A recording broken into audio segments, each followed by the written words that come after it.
Welcome back to Movierecaper. Today I will show you an activity, experience film from 2015, named Chronicles of the Ghostly Tribe. Spoilers ahead. Keep an eye out and fare thee well. Ordinarily, as the years progressed, abnormal things have been tracked down in China during different unearthings.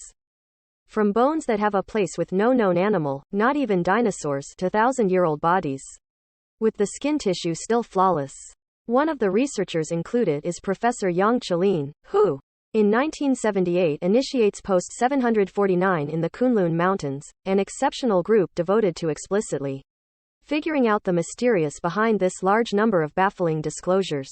It is currently 1979, and Hu Bai is one of the many warriors buckling down in the uncovering. The occupation is debilitating and he frequently tumbles from sheer exhaustion. However, the teacher's girl Yang Ping is dependably there to help him and assist him with recovering his solidarity. At the point when Hu Bai met her, interestingly, he felt like she had known her for quite a while. Both of them have a bond that makes his companion Kang Sun desirous. After the group recovers one more Goliath skull from an obscure monster, the cavern starts shaking and out of nowhere it detonates, obliterating their entire camp. The warriors, drove by official Han Jiuyang, prepare their weapons to retaliate. Yet the only ones to emerge from the cavern are Professor Yang and a few laborers. This episode is certainly not a total misfortune, be that as it may. A way has opened inside the mountain, so they'll send a unique group to go with Professor Yang to explore. Yang Pin promptly volunteers to help her father, and that makes Hu Bai volunteer too, which thus makes Kang Sun show up as well. The group enters the cavern and follows the found way until they go over a monster gap, which they continue to move down while seeing a butterfly-like animal zooming around them. They in the end come to a frosty stage with one more abyss in the center, so they move down this one too until they find a neglected cavern filled to the edge with unusual fossils. Subsequent to meandering around for some time, they find a leaf that emerges at a direct inverse mountain from the one they entered. There, Professor Yang lets Hu Bai know that legends express some place in this space is the entryway of an old realm having a place with a confined mystery government. Their talk is out of nowhere hindered when different warriors let them know of a vital find, a humongous pawprint on the snow, while Han and the remainder of the group wrap up introducing an entryway at the mountain entrance. Professor Yang and his men start following the path of pawprints to find the monster that left them, which is close by. The animals they see as first, be that as it may, are the little flying folks from the cavern. However, presently they take a gander at them all the more intently. They notice they aren't butterfly-like, they're odd-looking bats. Nothing happens when they land on a sleeve, yet one of the troopers gets one with his exposed hand, and that ends up being a misstep. He unexpectedly begins igniting with a blue fire at a disturbing rate until all in all nothing remains except for his bones. Before long they're encircled by these bats and the officers start shooting to frighten them off. However, they lose a couple of men to the fire at any rate. Every one of the shots alarm the monster and make it disappear, yet its unexpected weighty turning causes a torrential slide. The party begins running down the mountain as the snow swallows a significant number of the warriors, yet there comes where they can't continue onward. There's a void before them. They have no other decision except for to bounce. However, prior to doing as such, Professor Yang ties Hu Bai and his girl together. The pair falls and their rope stalls out on a piece of ice, and in the wake of moving from one side to another multiple times, the grinding makes the rope break and both of them fall. Indeed, even months after the fact, while dozing on a train, Hu Bai fails to really see how he endures that fall, particularly subsequent to losing much more men that wind up dead by hitting their heads or getting wounded by the ice. At the point when he stirs at the lower part of the void, there are just 4 party individuals left: Hu Bai, Professor Yang, Yang Ping, and Kang Sun. In the wake of recovering however many fallen supplies as would be prudent, the now tiny group illuminates a few lights and proceeds with their investigation. They go over a gigantic cavern with a tall pinnacle inside, encompassed by building ruins that Professor Yang calls the Sacred Palace of Kunlun. The pinnacle is said to have 9 levels where devil animals have been fixed, and it's what Professor Yang has been searching for this time. He gets kneeling down in an indication of veneration, then illuminates a candle holding up at some kind of special stepped area, which makes a freaky, tall fire that makes a lot of bats appear and encompass the pinnacle with a red sparkle. Teacher Yang accepts Hu Bai and his girl can open the pinnacle entryway, so he sends them, and when they stroll close by, the teacher's hypothesis shows to be valid. The entryway opens and starts shining as a light shows up at the highest point of the pinnacle, gathering a lot of spirits that occupy the room. However, every last bit of it out of nowhere disappears when Kang's son puts out the disliking opening the doors of Satan. The cavern is starting to implode, so the gathering gets moving before they are arrived at by the stones or the bats, who are presently pursuing them. Kang's son penances himself and stays behind to act as trap, winding up dead by the bats' blue fire and taking out a lot of them when his body detonates. There's as yet a lot of bats free, however, and they pursue the leftover triplet, who essentially have put some distance between them. They track down an exit, however they can't go a lot further. It takes them to a high edge behind a cascade. The bats make up for lost time and, as Hu Bai attempts to fend them off with a light, they oversee Tun tear into him and light a fire on his shoulder. Yang Ping drives him over the edge so he falls into the water to put the chute, and she and her father rapidly follow. Hu Bai and Yang Ping think of each as other submerged yet are immediately moved separated by another Goliath dinosaur-like animal that catches Yang Ping in its mouth and removes her. Crushed, Hu Bai swims out of and advances back to base under frosty temperatures. The consume on his shoulder is dealt with while official Han lets him know they've found every one of the party's bodies aside from Yang Ping's and the teacher's. Hu Bai is the main survivor. He chooses to stop this life and get back, yet on the train ride, he continues to envision Kang's son is there with him and frustrating himself when the deception disappears. Hu Bai gets out at a train station close to the open country and is gotten by his new business Mr. Wang, uninformed that official Han and researcher Chen Dong are searching for him. It is 1982 now, and Hu Bai starts working at Mr. Wang's library, which makes for an extremely quiet life. At the point when they go to eat together, Mr. Wang takes him to a nearby cafe where Hu Bai is stunned to rejoin with cherished, lifelong companion Wang Kaixuan, who works there as a performer. Hu Bai suspects Mr. Wang has taken him there deliberately. While working at the library, Hu Bai finds a book of Professor Yang's exploration that even incorporates an outline of the evil presence tower. Making acknowledge opening it has forever been the teacher's objective, and he likewise has consistently realized Hu Bai and Yang Ping could get it done, which is the reason he attempted to protect them together and, in the meantime, at post 749, the wayfarers found a final resting place with a residing lady inside that very closely resembles Yang Ping yet calls herself Shirley.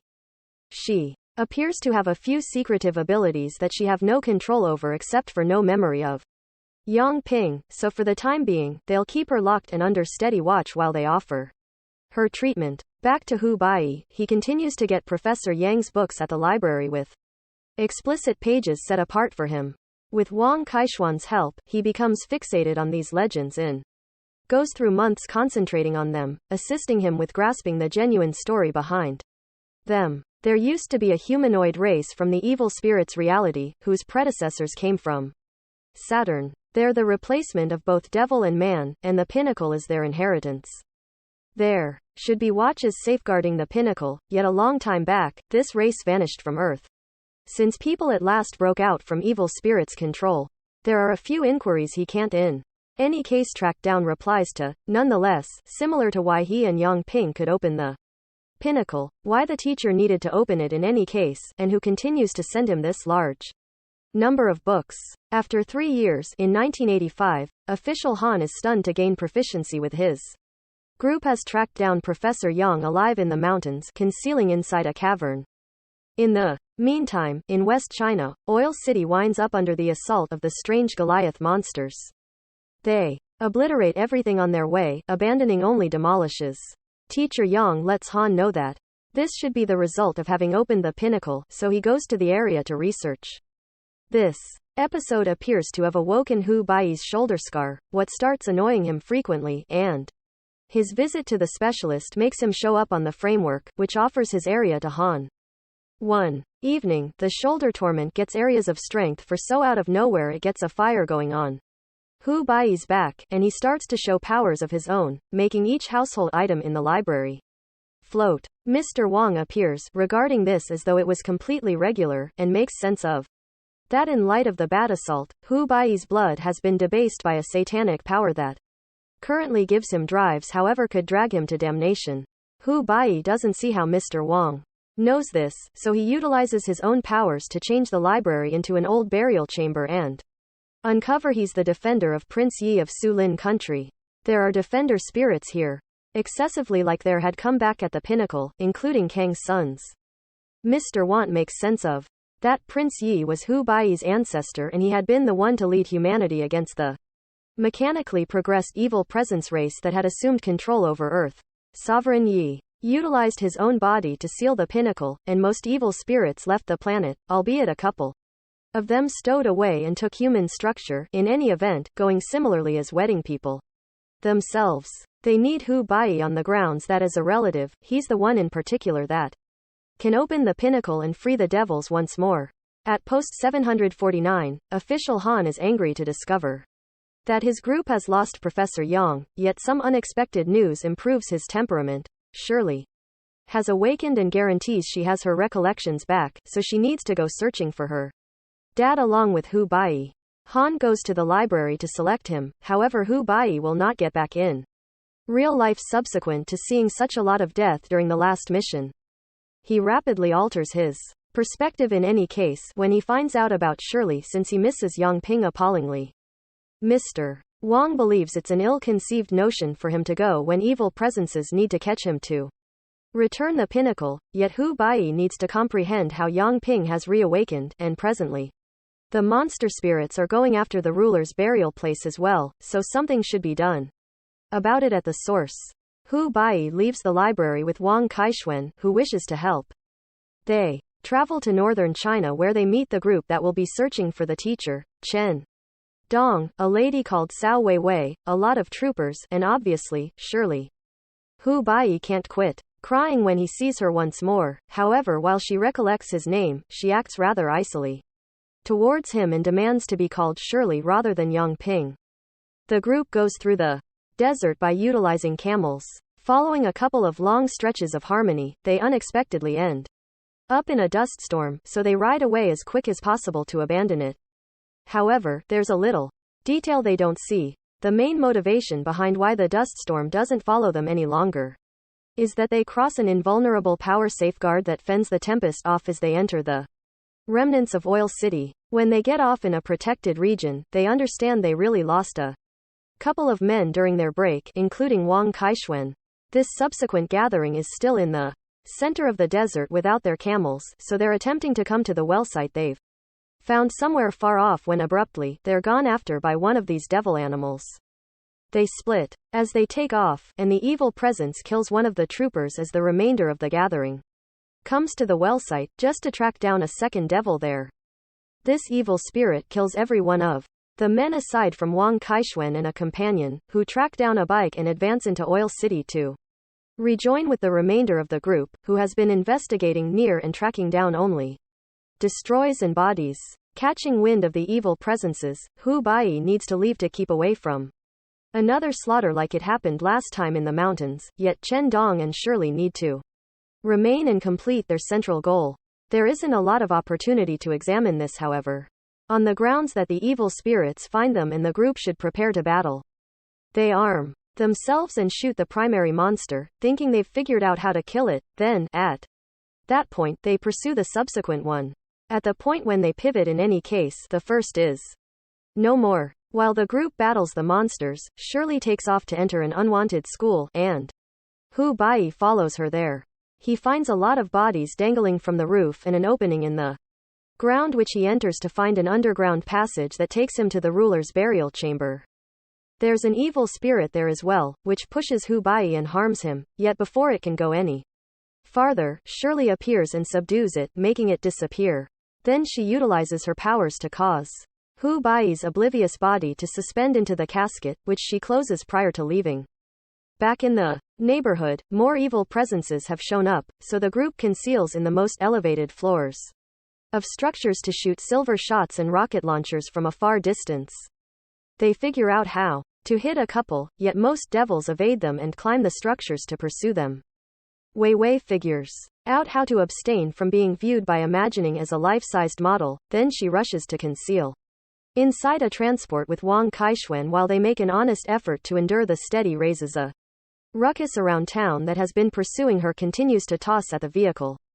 Hu Bai awakens inside the casket and is frantic to get out, yet he sees something mystical is going on. His injuries are shutting and mending at a fantastic speed. Mr. Wang's soul shows up before him, letting him know the casket will assist the sovereign with living in the future. Then, at that point, Hu Bai winds up falling through haziness and appearing before the pinnacle. There, he can at long last realize what has befallen Yang Ping. The monster that caught her carried her to the cavern and dropped her on the fire, which consumed her body and made it able for the devil sovereign to dominate. Presently Shirley is in charge of the evil presences and is releasing them around. After the monster is gone, Hu Bai approaches the pinnacle to converse with the sovereign's soul. Discovering that Yang Ping was the other individual that could open the entryway since she's her relative, she won't surrender her body, and calls attention to that killing her would kill Yang Ping too. Hu Bai swears he'll track down a way, and finding this entertaining, the sovereign sends him back to town. Finding the evil presence going after the transport, Hu Bai rapidly shoots it to free his companions, yet he can't really make a significant difference with Chen Dong, who is holding tight the edge of a rooftop. The devils continue to come after him, however Shirley needs him to open the pinnacle entryway, so she hops with all due respect, tossing a vehicle at the monsters to make them disappear. The ones going after their companions are still near and prepared to strike. Chen Dong is in any event, setting his firearm against his sanctuary to pick his own demise as opposed to giving his life to an evil presence. In any case, right now, Hu Bai investigates Shirley's eyes and acknowledges he won't ever get Yang Ping back, so he shoots her multiple times, making every one of the evil spirits break down and the pinnacle to disintegrate. Conceding Hu Bai is the only one with the ability to kill her, Shirley kisses him prior to falling oblivious and changing once more into Yang Ping. Hu Bai cries over her demise, yet Yang Ping out of nowhere talks and communicates how happy she's to see him once again, so Hu Bai gets her body and takes it to the ruler's casket, wanting to mend her. He sets down with her inside, and as he contacts her temple with his, he gets a dream of her recollections. Yang Ping had abilities since she was a small child, including the capacity to resurrect creatures, however her mom precluded them to utilize them. It was only after she saw her consume in blue fire that she comprehended her mom was a relative from the evil spirits that took a human structure and wedded typical individuals. For this reason, Professor Yang had been exploring the pinnacle for what seems like forever. He trusted one day he could save his girl from the predetermination that looked for her. Back in the cavern, the main motivation behind why they endure the fall was that Yang Ping had utilized her abilities to resuscitate them all. Before the association closes, Yang Ping lets Hu Bai know that she cherishes him and solicitations not to abandon attempting to track down her dad. Hu Bai regards this wish and leaves the desert with his group on the camels, prepared to continue to look, while a monster watches them from far off.